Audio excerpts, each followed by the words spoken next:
여러분, 우리가 여러분 개인적으로 성경을 볼 때 어떤 관점 혹은 또 어떤 내용에 더 이렇게 관심을 기울이냐에 따라서 성경이 굉장히 다양하게 우리에게 말씀을 하세요. 그런데 오늘은 제가 조금 독특한 방법으로 이 성경을 좀 한번 여러분들과 함께 관찰해 보려고 그래요. 자, 일단 누가복음 5장은 일단 1절부터요 11절까지가 무슨 내용인지 얼른 한번 빠른 속도로 한번 보시죠. 무슨 내용이에요? 예수님이 베드로와 요한과 야고보를 제자로 부르시는 장면이에요. 맞죠? 네. 그러면 이제 기억하셔야 돼요. 1절부터 11절이 예수님이 베드로와 요한과 야고보를 그의 제자로 부르시는 장면이구나. 그렇죠? 그러면 이제 이 마가복음 5장의 제일 뒷부분을 한번 보시자고요. 몇 절서부터 보시냐 하면 27절부터 마지막 절까지 무슨 내용일까요? 우리가 마태복음을 기록한 마태 있죠? 마태. 이 사람이 유대식 이름은 레위예요. 레위. 그리고 헬라식 이름은 마태예요. 근데 이 사람이 뭐 하는 사람이냐 하면 세관원에서 세금을 받는 사람이었어요. 그런데 이 27절 말씀부터 보면 그 후에 예수께서 나가사 레위라고 하는 세리가 세관에 앉아 있는 것을 보고 나를 따르라 하시니 그가 모든 것을 버리고 일어나 따르니라. 그러니까 무슨 장면일까요? 맨 뒤가. 그러니까 자, 다시요. 누가복음 맨 앞에는 무슨 장면일까요? 베드로, 요한, 야고보 부르는 장면. 맨 뒤는 무슨 장면일까요? 세리 마태 부르는 장면. 둘 다 무슨 장면이에요? 예수님의 제자로 콜링하는, 부르는, 소명하는, 부르신다 하는 걸 소명, 부를 소. 그죠? 그러니까 마가복음 5장의 구조가 앞, 뒤 뚜껑이 뭐로 돼 있냐 하면 제자들을 부르시는 장면이에요. 1절부터 11절, 27절부터 마지막 절. 앞에는 베드로와 요한, 야고보를 부르시고 뒤에는 세리 마태를 부르시는 장면이에요. 자, 그러면 이렇게 바깥쪽에, 그러니까 첫 부분과 끝 부분은 제자들을 부르시는 장면인데, 그러면 중간 부분은 무슨 스토리가, 무슨 이야기가, 무슨 사건이 기록되어 있나 우리 한번 보시죠. 12절부터 15절까지 무슨 장면일까요? 12절부터 15절까지 무슨 장면이냐 하면 예수께서 한 동네에 계실 때에 온몸에 뭐 들린 사람이요? 나병 환자가 와요. 근데 그 나병을 예수님이 고쳐주셔요. 13절 보세요. 예수께서 손을 내밀어 그에게 대시며 이르시되 내가 원하노니 깨끗함을 받으라, 깨끗함을 받으라 하신데 나병이 곧 떠나니라.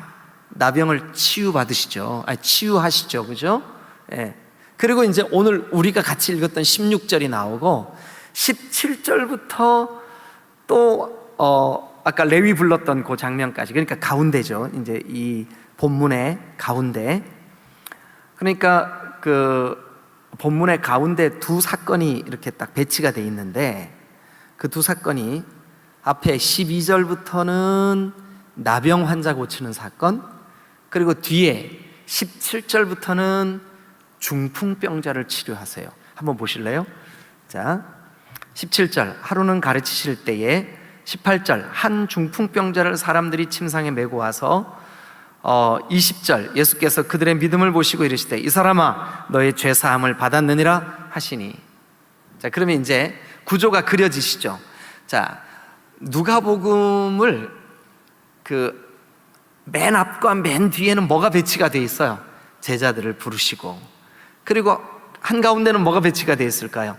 나병 환자 고치시고 중풍병자 고치시고, 그리고 이쪽 둘을 딱 가르는 중간에 16절에 다 같이 한번 읽겠습니다. 시작. 예수는 물러가사 한적한 곳에서 기도하시니라. 그러니까 요 구절 16절이 한가운데 딱 들어있고, 요 한가운데 알맹이처럼 들어있는 요 말씀, 예수는 물러가서 한적한 곳에 가셔서 기도하셨다라고 하는 그 메시지가 한가운데 이렇게 딱 들어있고, 요 알맹이를 싸고 두 사건, 나병 치료 사건, 중풍병자 고치는 사건, 그리고 요거를 또 싸고 뭐가 있을까요? 제자들을 부르시는 장면이 앞뒤로 배치가 돼 있어요. 그려지세요? 이해가 되세요? 네, 감사합니다. 국어 선생님만 이해하시고 계시면 됩니다. 네, 감사합니다. 누가복음 5장이 구조가 그렇게 되어 있습니다. 자, 그런데 이 누가복음 5장에 기록되어 있는 요 가운데 있는 알맹이, 여기 아까 우리가 읽었던 16절, 예수는 물러가사 한적한 곳에서 기도하시니라. 이게 이제 물러가사라고 하는 말의 헬라어 원어는 뭐냐 하면 돌아가사, 그러니까 원래 있던 곳으로 돌아가사 한적한 곳에, 조용한 곳에 가셔서 기도하시니라. 예. 그런데 오늘 우리가 이 한 절을 가지고 이제 이 누가복음 5장 전체를 우리가 이렇게 바라보면서 예수님께서 물러가셔서, 그러니까 돌아가셔서 원래 예수님이 자주 가시던, 그리고 습관처럼 그렇게 찾으셨던 그곳에 가셔서 조용히 기도하셨단 말이에요. 근데 그 기도하시는 그 앞뒤에 있는 사건이, 여러분, 나병과 중풍병은 잘 들으셔야 됩니다. 나병과 중풍병은 성경 전체에서, 신약과 구약 전체에서 인생이 고칠 수 없는 불치병으로 인간의 죄 문제를 상징적으로 드러내는 그 아픔이에요. 이 두 가지가. 물론 눈이 먼 것과 걷지 못하는 안진뱅이를 포함합니다. 그러나 성경의 여러 곳에서 이 두 질병, 특별히 나병과 중풍병은 인간이 안고 있는 죄의 문제를 상징적으로 그려줄 때 이 두 가지 질병을 사용하는 경우가 많아요. 왜 그러냐 하면, 나병의 특징이 뭐냐 하면 우리의 이 신경 조직을 마비시키는 병이에요. 그래서 박수를 막 치다가 손가락 한 마디가 뚝 떨어져 나가도 아프지가 않은 거예요. 귀가 이렇게 떨어져 나가도 통증이 없어요. 왜냐하면 통증을 느끼는 그 신경 조직이 망가지는 게 나병의 특징이에요. 진물이 흐르고 피고름이 나고 해도 아픔을 못 느껴요. 머리가 다 뽑히고 눈썹이 다 뽑히고 코가 문드러지고 그렇게 해도 아픔을 못 느껴. 그런데 죄가 딱 그래요. 죄가 우리 마음속에 한 번, 두 번 이 죄가 틈타면, 죄가 완악함이 틈타고 교만함이 틈타고 탐욕이 틈타고 더러운 생각이 틈타고 하면 그 죄가 우리 영혼을 마비시켜요. 나중에는 내가 죄를 져도 이게 죄인지 아닌지도 못 느끼게 이렇게 감각을 마비시키는 게 나병과 죄의 공통점이에요. 또 하나, 중풍병도 그래요. 중풍병. 여러분, 중풍병, 오늘날은 이 중풍병이 골든타임만 놓치지 않으면 얼마든지 회복이 가능한 병이죠. 오늘날은, 그죠? 예. 그러나 이 성경이 기록될 당시의 중풍병은 한 번 그 중풍병이 찾아오면 돌이킬 수 없는 게 중풍병이에요. 이것은 혈관이 막히는 것이고, 이것은 그 혈관이 막힌 부분이 마비가 와서 쓰지 못하는, 그래서 어떤 사람은 반쪽을 아예 쓰지 못하는 경우도 있고, 어떤 사람은 한쪽 다리를 쓰지 못하는 경우도 있고, 오늘 여기 성경에 나와 있는 이 사람은 침상에 누워 일어나지 못할 만큼 중풍병의 정도가 심했어요. 근데 이게 죄를 상징적으로 드러내요. 죄는 우리 안에 틈타서 마치 혈관을 돌아다니는 피처럼 우리 안에서 막 돌아다니다가 하나님과의 관계를 콱 막아버려요.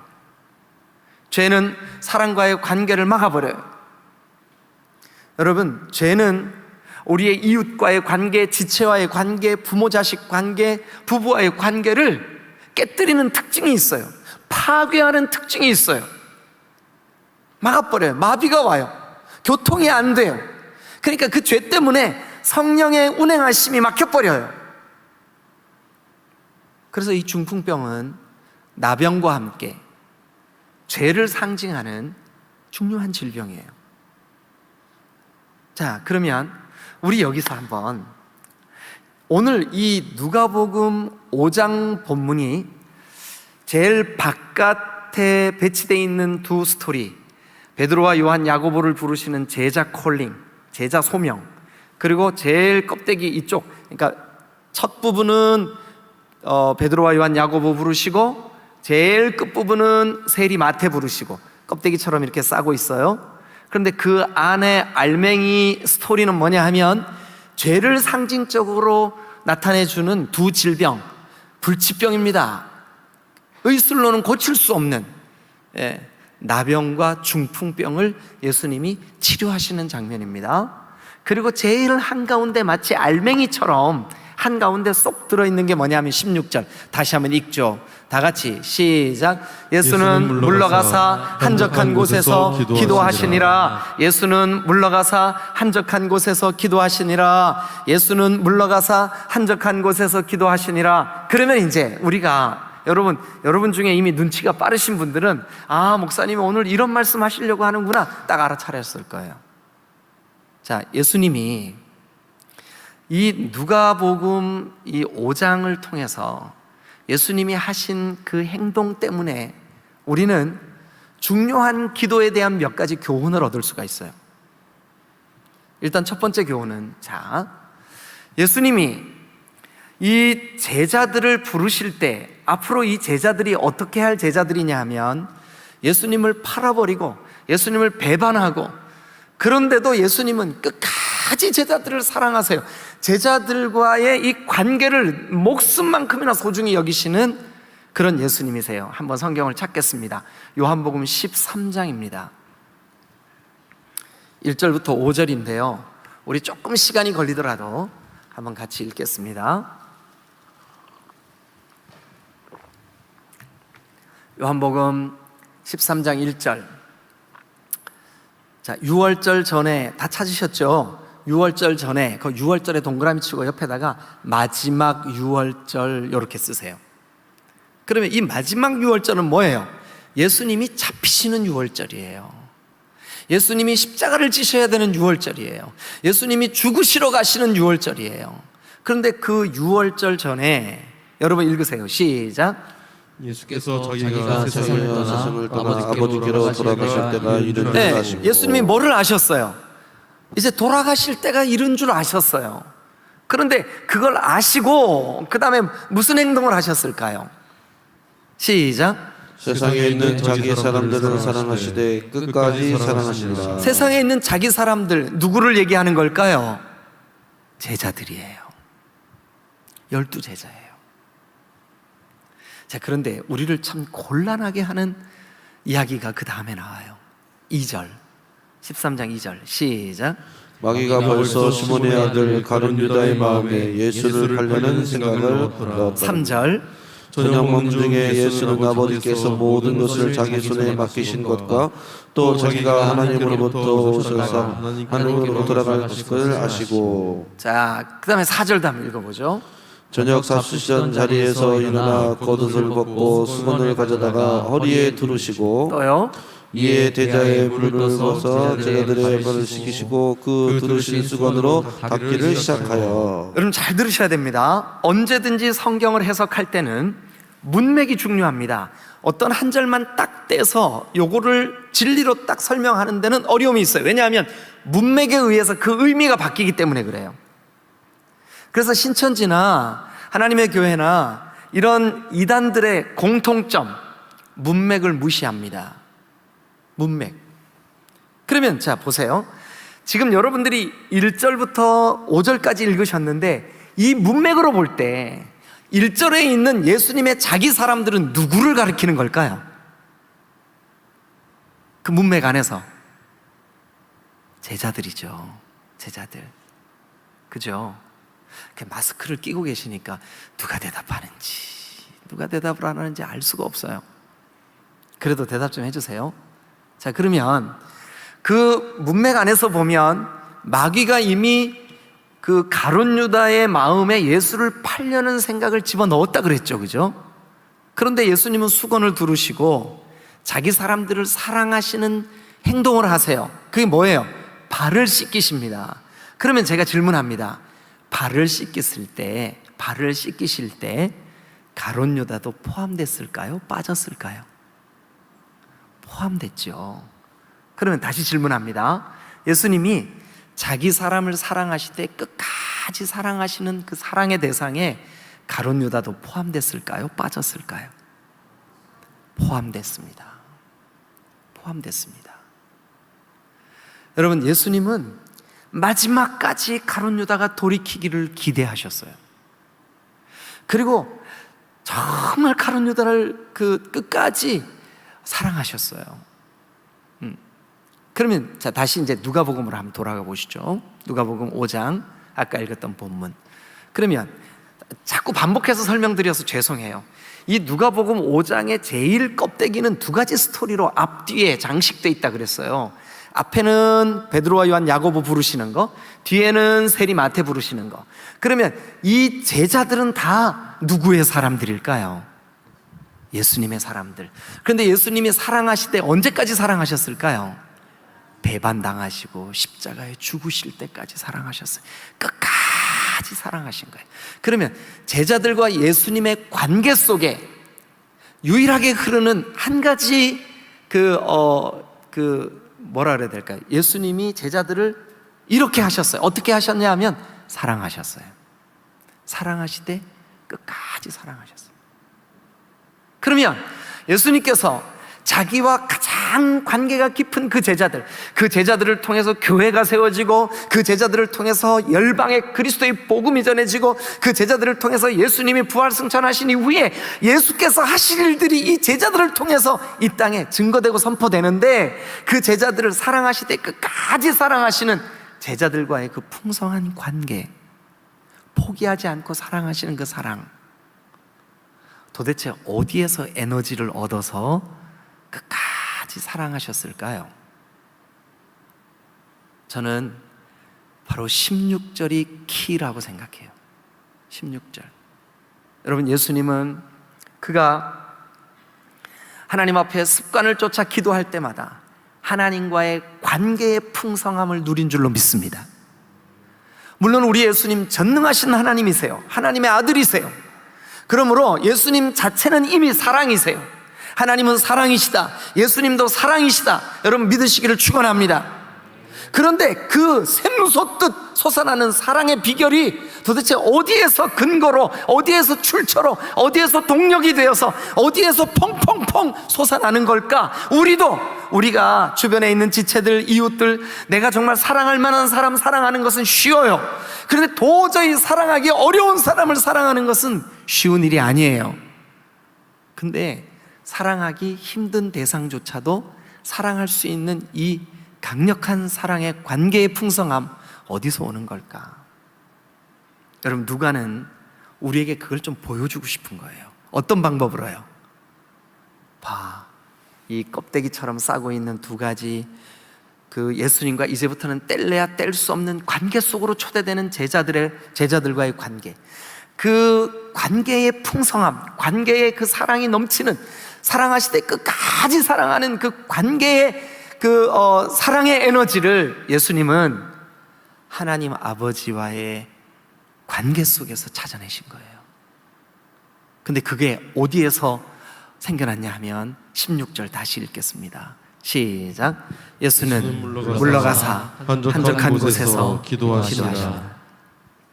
우리 예수님은 피곤해도 지쳐도 한적한 곳으로 물러가셔서 아버지 하나님을 끝까지 사랑하셔서 하나님과의 관계의 풍성함이 바로 16절, 즉 기도를 통하여 샘솟듯 솟아나신 줄로 믿습니다.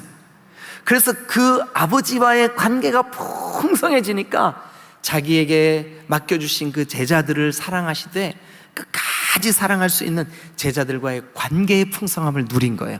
여러분들도 여러분 누군가의 지체를 사랑하고자 하는데 그 관계의 풍성함을 누리고 싶으세요? 하나님을 사랑하시기를 주님의 이름으로 축원합니다. 근데 하나님을 사랑하는 가장 좋은 방법, 기도예요. 기도. 그런데 여러분, 이런 기도 어때요? 예수는 물러가사 한적한 곳에서 기도하시니라. 조용하고 나 혼자 있는 곳, 그래서 하나님 아버지와 나와 단둘이 앉아 있는 곳, 그곳에서 예수님은 아버지 하나님과 교제하셨어요.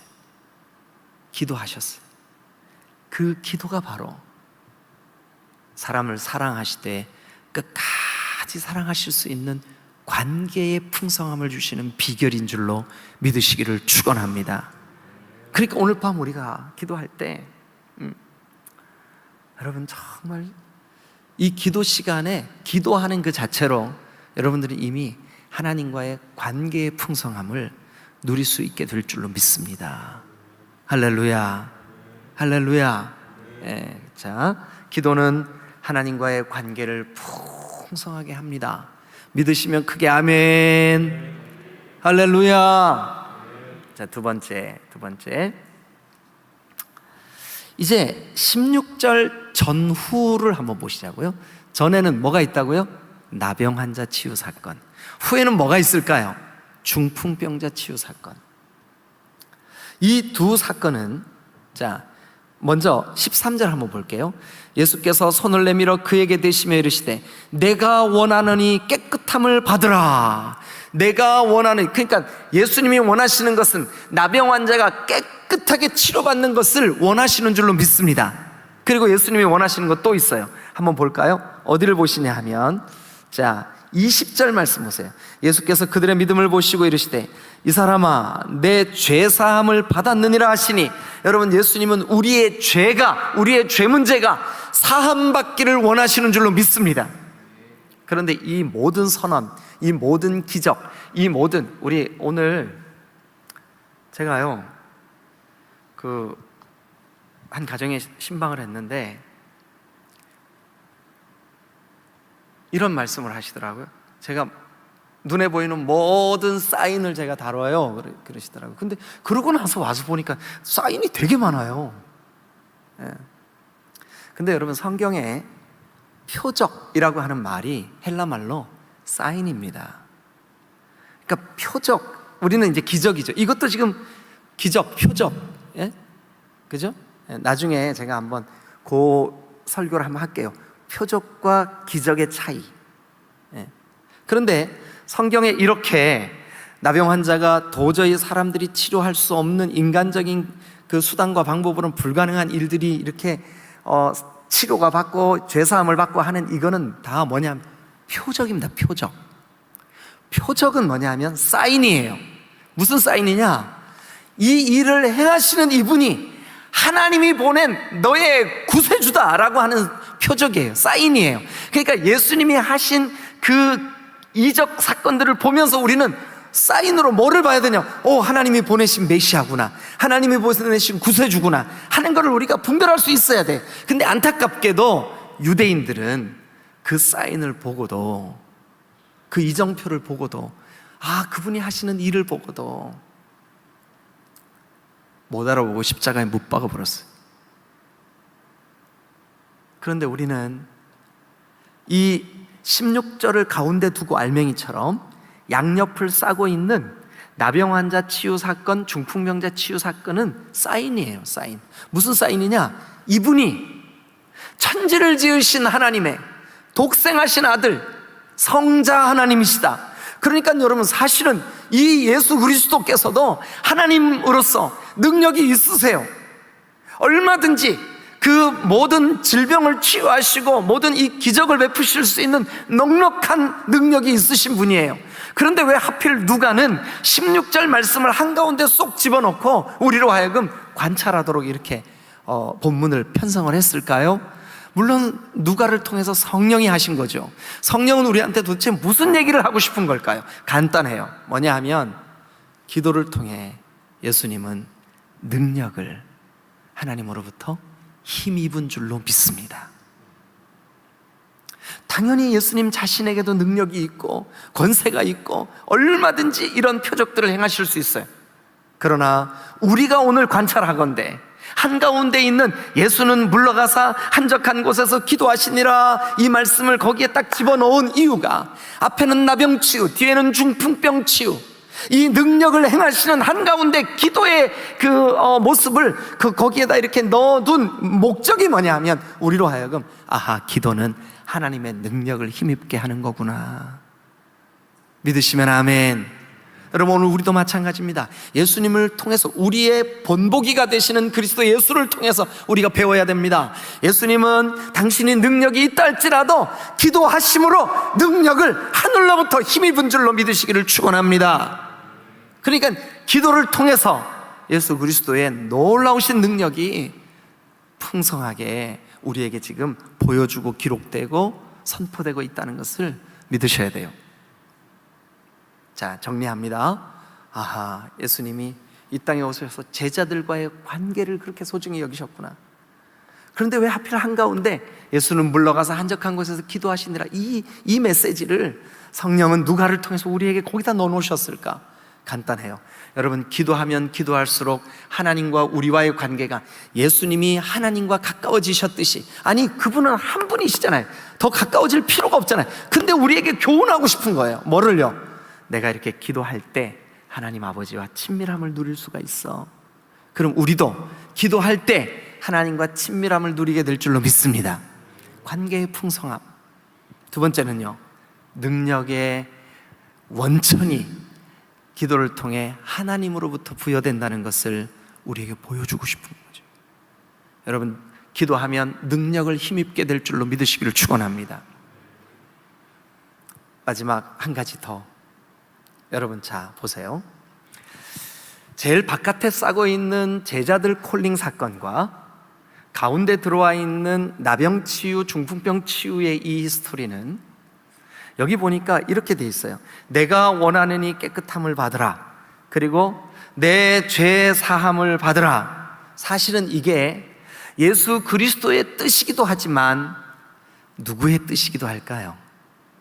하나님 아버지의 뜻이에요.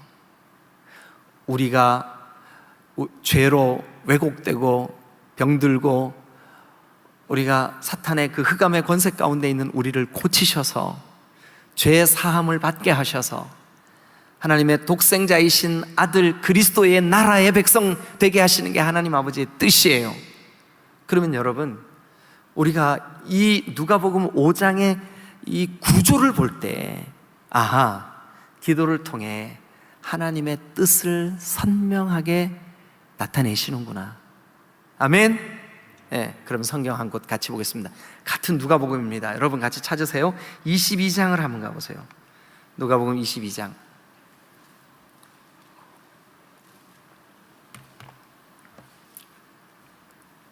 여러분, 이런 고민 하셔야 됩니다. 저도 가끔씩 기도할 때 내가 무슨 기도 제목을 1, 2, 3, 뭐를 위해서 기도해야지 이렇게 정하는 게 사실은 어떨 때 그 기도 전에 먼저 아버지의 뜻을 구하는 게 먼저 있어야 되지 않을까. 예수님도 너희는 이렇게 기도해라. 뜻이 하늘에서 이루어진 것 같이 땅에서도 이루어지리이다. 이렇게 기도해라. 그런데 예수님도 어떻게 기도하셨나 한번 보시자고요. 예수님도.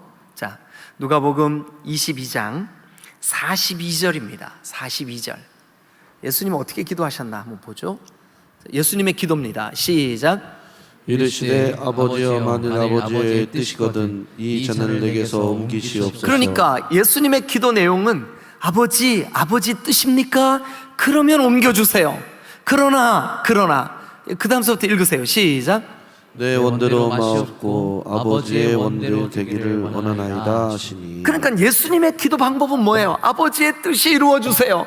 아버지 내 원대로, 내 뜻대로 하지 마시고 아버지의 뜻대로 이루어주세요. 아니, 하나님의 독생하신 아들, 하나님이신 그 예수님이 아버지의 뜻, 그거 몰라서 그렇게 기도하셨을까요? 아니에요. 아신다고요. 그러나 여러분, 오늘 우리에게 예수님의 기도의 모본을 보여주시고 싶은 거예요. 어떻게 기도하래요? 내 뜻대로 마옵시고 아버지의 뜻이 이루어 주옵소서. 그러면 여러분, 누가복음에 16절을 씨앗처럼 이렇게 싸고 중풍병 나병 치유 사건이 있고 그리고 제자들 콜링 사건이 있는 이 콜링 사건을 통해서 기도를 하면 하나님과의 관계가 풍성해집니다. 이 치유 사건을 통해서 기도하면 하나님의 능력을 힘입습니다. 또 하나, 예수님은 우리에게 기도를 통해서 기도할 때 아버지의 뜻을 이룰 수 있다는 것을 보여주고 싶었던 거예요. 세 가지 말씀을 정리하고 우리 같이 기도하죠. 세 가지. 자, 여러분, 우리 이 누가복음 5장을 통해서 제가 지금 이제 요 몇 주째 누가복음을 한 장씩 기도의 관점으로 이 누가복음을 한번 같이 관찰해 보고 있거든요. 1장부터 왔어요, 지금까지. 근데 오늘 5장에서는 왜 하필 한가운데 예수가 기도하시는 장면을 딱 넣어놓고 능력 나타나는 거, 그리고 관계가 새로워지는 거, 그러니까 새로운 관계가 세팅되는 거, 제자들을 부르시는 거. 자, 여러분, 기도하면 아버지의 뜻대로 살 수 있습니다. 믿으시면 아멘. 기도하면 아버지의 능력을 힘입습니다. 할렐루야. 기도하면 아버지와의 관계가 풍성해집니다. 이거 우리 믿자고요. 그래서 오늘 밤 우리가 누군가 다른 사람들의 기도 제목을 놓고 간절한 마음으로 누구를 위해서 기도해 준다 해도 그 기도를 통해서 이미 우리와 하나님과의 관계는 풍성함으로 나아가게 될 줄로 믿습니다. 우리가 하나님 간구하오니, 우리 디딤돌교회가 다 같이 부르짖어 간구하는 이 기도를 들어주세요. 그러나 우리의 뜻대로 하지 마시고 아버지의 뜻이 이루어주세요. 기도할 때 아버지의 뜻이 이루어질 줄로 믿습니다. 예. 기도할 때 우리가 할 수 없는, 또 우리가 알 수도 없는 하나님의 능력이 나타나실 줄로 믿습니다. 우리 오늘 밤 그렇게 기도하는 밤 되시기를 주님의 이름으로 축원합니다.